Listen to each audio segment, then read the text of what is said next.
Te Bhakti Vedanta Swamin iti namane Namaste Saraswati Deve Gauravani Pracharane Nirvishesha Shunyavadi Paschatya Deshatarane.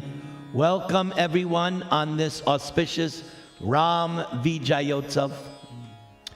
On the altar here in front, we have the sheets. Everyone should have a sheet. Tonight we're going to study chapter 7 of Bhagavad-gita. And then after we study, we're going to hear about how Lord Ram defeated Ravan. So we will begin by chanting the auspicious 12-syllable mantra. If you would kindly repeat. Om Namo Bhagavate Vasudevaya. Om Namo Bhagavate Vasudevaya. Om Namo Bhagavate Vasudevaya. Om Namo Bhagavate Vasudevaya. Om Namo Bhagavate Vasudevaya. Om Namo Bhagavate Vasudevaya. So chapter 7 of Srimad Bhagavad-gita has 30 verses, and Prabhupada calls it knowledge of the absolute. In Sanskrit, it will be called Jnana Yoga. So this term absolute is defined in the Srimad Bhagavatam. Vadanti tat tattva vidas tattvam yajnanam advayam brahmeti paramatmeti bhagavan iti shabdyate. Sutta Goswami, in the first canto of Srimad Bhagavatam, is answering 6 questions placed to him by the sages of Naimisharanya, headed by Shaunaka Rishi. And in answering these 6 questions, he gave a definition of the absolute truth. That the absolute truth is realized in 3 features. It is non-dual. That's the meaning of absolute. There's no duality. First, understanding of the absolute Brahman, the spiritual effulgence coming from the body of Krishna. Then the next feature of the absolute truth, Parama Atma, Krishna where? In the heart. In the heart. And then the ultimate phase of the absolute truth, Bhagavan, the possessor of all opulences simultaneously to an unlimited degree. Bhagavan. And in this Bhagavad-gita, who is answering the questions of Arjuna? Bhagavan. Doesn't the verse say, Sri Bhagavan Uvacha?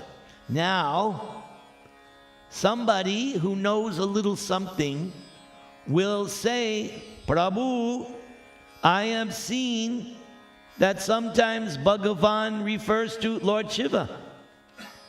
And sometimes Bhagavan refers to Indra.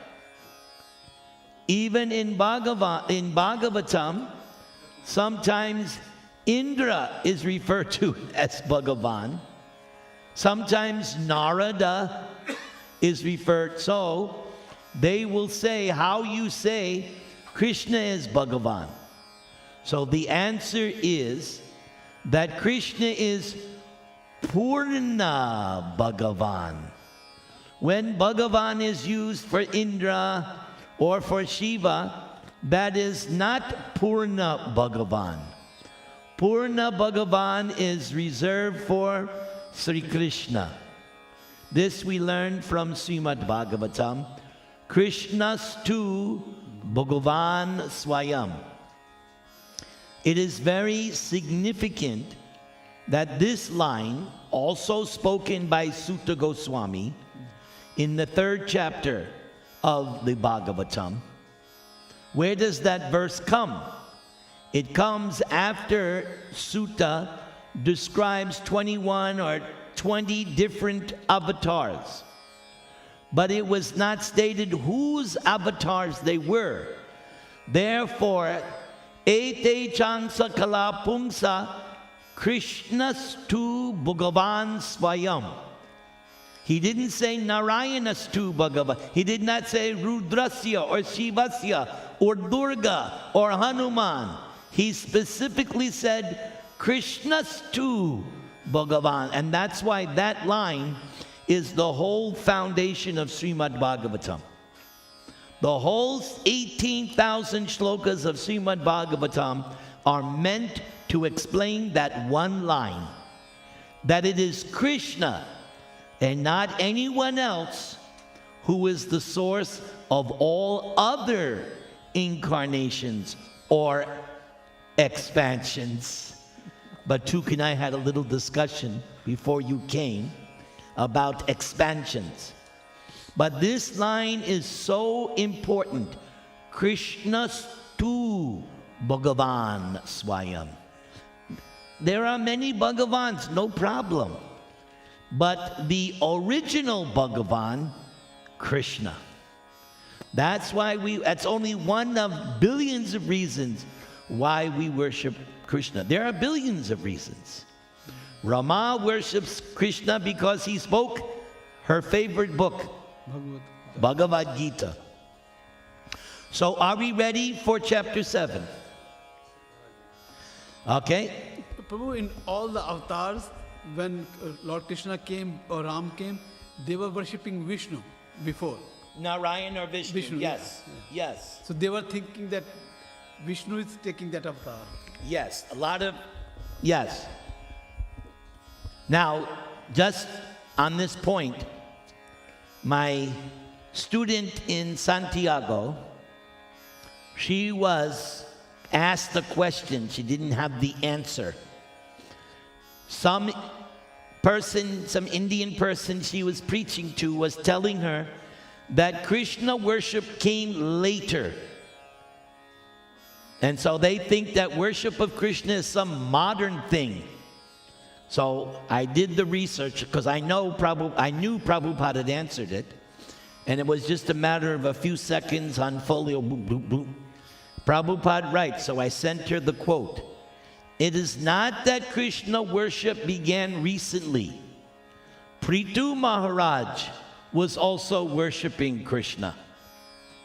So Krishna worship is not new. Krishna worship has always been there. But unfortunately, Krishna worship is only reserved, as we say in Bhagavad-gita. According to this chapter 7, how many people understand Krishna? Very few. No, understand. Very few. Yes, 1 in a million. Yes, we're going to come to that verse. We're going to come to that verse. Krishna says, hardly one knows me in truth. Even when Krishna came 5,000 years ago, very few people understood Krishna. As a God. Even his own family didn't understand him. This is mentioned in Bhagavatam. The Yadu dynasty, even they didn't fully understand. Who understood? Pandavas, Kunti, residents of Vrindavan, they understood. What's that? Who? Dhritarashtra. Dhritarashtra understood hardly anything. Prabhu, is the Vrindavan people, they consider What's him, that? Gandhari, she understood what? in Vrindavan, they consider him God or they consider him just like their own? The residents of Vrindavan are beyond the concept of God. Yeah, that's what. They're beyond that. So don't put them in that category. They're beyond it. They understood Krishna as God millions of lives ago. They're on a whole transcendental. They're on the platform of love. They're beyond that. We were talking this morning in our Bhagavatam class that Mother Yashoda, if she knew he's God, then she cannot treat him as a daughter, as a son. Yes, she can't chastise him with the stick. Yes. Right. All right. Yes, Krishna Kumar? Maharaj, before we start on this one, Yes? I sent you a message that Kanta Thing asked me that why we said Devi go to Mataji. Uh-huh. And she was very much, married now. I got response from my Maharajji, and he had the email too, that you can refer Gulam Samhita verses 43, 44, 45. I went through all verses this morning. It says exactly, about that, about Mataji and Bhagavan Sri Krishna. So And I also sent you all those yes, quotes. Yes, it's like now I'm going to, if she asks again, I will send her those. But the problem is, she will not accept. That is the problem. They will not accept. She gave me such a hard time, Maharaj. I know, because she is already convinced. Yes, once you're convinced. There is no discussion. Okay. How is it that us Westerners can understand that Krishna is God? It's only because of Prabhupada. Nobody else is going to be able to convince us Westerners how to work. No. For somebody to understand Krishna, it's a gift from Krishna. It's not, you can't go on Amazon.com and yes, I would like belief in Krishna, faith in Krishna, please. How much is it? No, it's a gift. And we just said, Krishna Kumar said, very few people, so it's a gift. So this was also mentioned in Chaitanya Charitamrita. I've mentioned it before. How does somebody know they have in this life the blessings of God? The answer, knowledge of God is the proof that you have blessings of God. Not that you have a big, big house, or that you're president of the United States, or you have, everybody adores you because of this. No. You know you have the blessings of God because you have factual knowledge of God. You have that faith that Krishna is God. So consider yourselves especially blessed. You all accept Krishna as God, yes? Yes. No doubts, right? No doubts, right? Prabhupada has cleared this up. As so many of my Namahat people told me over the years, Prabhu, I had to come to America to find Krishna. Yes. That's true. Because this understanding of Krishna is gotten when you, and Prahlad mentions it.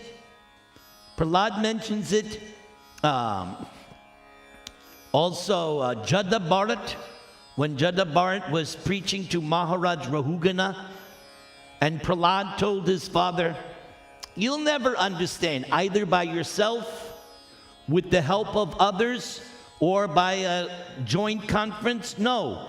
Prahlad said, the only way you'll understand, touch and get the lotus feet of pure devotees.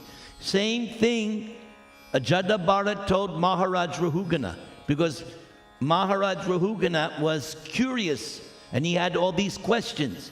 So Jada Bharat was answering.